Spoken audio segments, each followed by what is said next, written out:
Isang high-value individual ang naaresto ng mga operatiba ng Batu Municipal Police Station sa ikinasang buy-bust operation sa Zone 7, Barangay San Vicente, Batu, Camarines Sur, dakong alas 4:30 ng madaling araw noong Hulyo 26, taong kasalukuyan.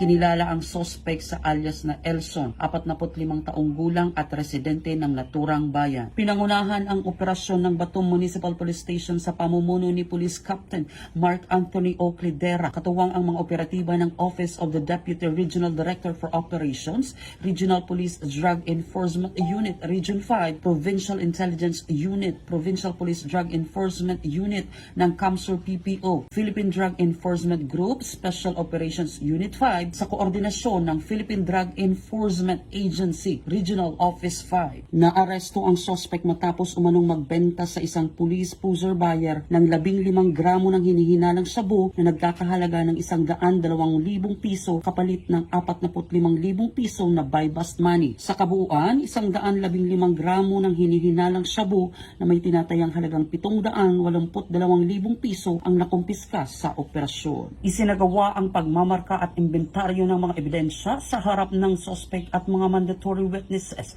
Matapos ipabatid ang kanyang mga karapatang konstitusyonal, dinala siya sa Batu MPS para sa dokumentasyon at pagsampa ng kasong paglabag sa Republic Act Number 9165.